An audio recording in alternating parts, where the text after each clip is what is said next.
the client? Okay, so there's still a whole lot of things to remove.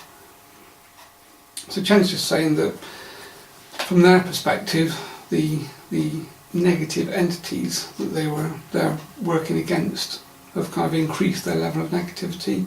He's saying there's a whole list of effectively what we would understand as like portals that have been opened up inside her.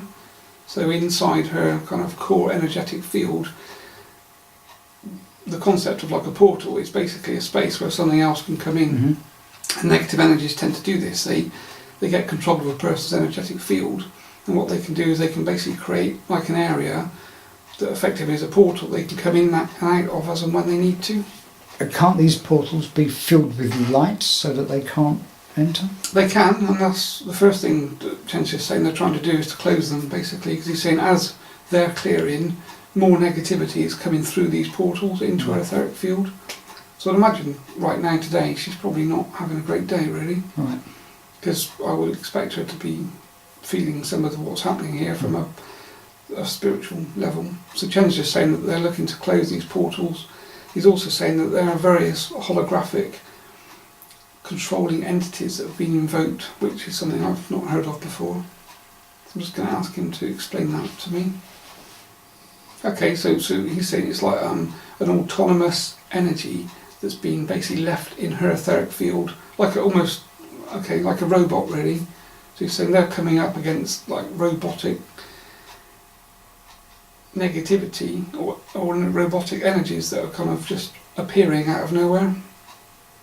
So it's okay. So yeah. So what he's saying is the human understanding would be effectively someone's kind of left like invisible booby traps inside your physical body. So they've been planted there before? They've been planted there before, yeah. But now that they're being, this is since we cleared, I think. So all this has happened. So they weren't there when we cleared her initially. So they've appeared since. So I'm trying to find an analogy here, a bit like spy sleepers. So yeah, Chen's just laughing. He's trying to find an explanation for me. Right. And the picture he's just put in my mind is said, like Raiders of Lost Ark, when he walks into a cave, basically that looks empty, and then as you've crossed the threshold, if you like, warriors appear out of nowhere, and he's saying this is what we're experiencing, that it's quite a level of control that I haven't really seen before. Oh, so we're learning something new today. So I'm learning something which is good. And this is a great thing, actually. Well, it's not great from a client perspective, but it's one of the things I actually like about this type of work is that it's never the same 2 days in a row. Right. And also, you don't actually have a kind of manual or a book to work with. You have to work, as things happen, you have to work through them and find resolution, really. Flying by the seat of the pants, really. So which again is is the best. It's a challenge, isn't it? And I think this is one of the other problems as well, is that this type of thing is very difficult to kind of process or organise in such a way to say to someone learning it that if you come across this is what you do, because it won't work most of the time and you need to adapt and change the way that you work. And obviously from the conversation we've just had, my guides are doing the same. Yeah. So Chen's saying they haven't seen this type of holographic autonomous control that appears out of nowhere either.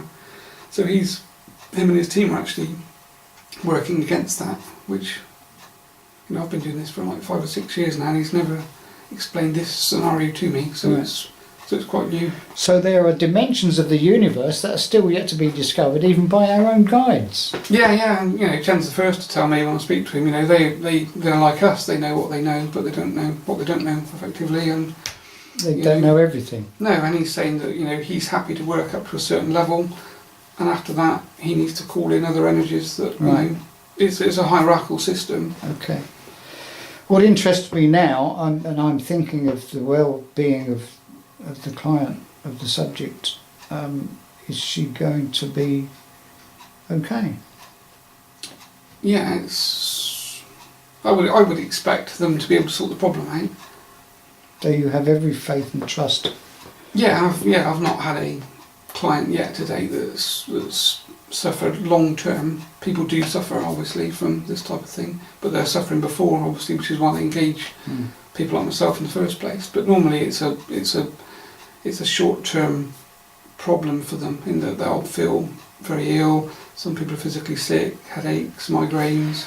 But what concerns me about this particular case is that I would like to see a resolution today so that she doesn't have to come back again with any more attachments and problems. Do you think that's achievable today? Yeah, I would hope so, definitely. Okay. And that's where I would be working as well, really. The conversation I had with Chen earlier was, he was explaining to me that because we're recording this and because it's effectively like a test subject, then it's the level of involvement is more negative than we would normally expect to see. Okay. As you say, it's like a war, isn't it, really? That You have to keep bringing up bigger guns. Yes, yeah, you invoke, yeah. But that's why I'm quite happy to say that from my personal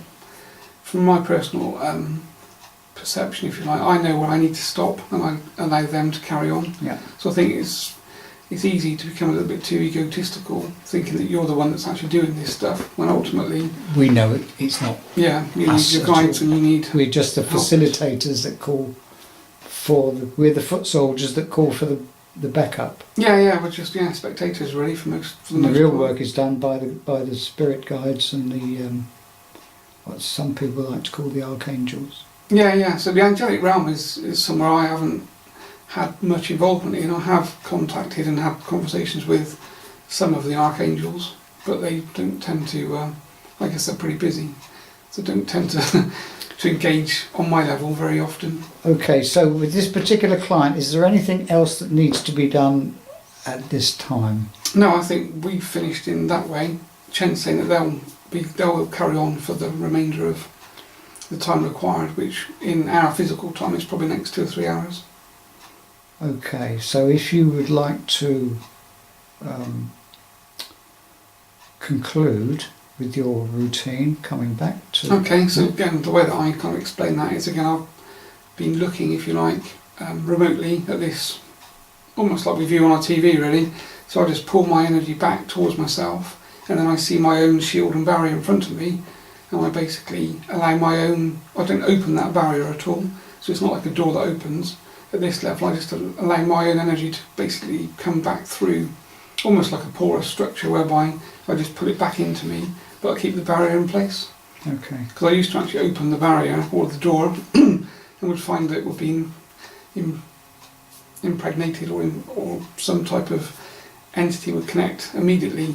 They'd almost be waiting for me to do it, and I'd then spend hours trying to remove them from myself, which isn't much fun either. There's a lot to learn, isn't there? Yeah, it's a dangerous game really. Okay, but let's hope that we can carry on with these sessions and recording them for the education of all who need to learn. Yeah, excellent. Thank you, Andy. Thank you. Okay, thank you, Terence.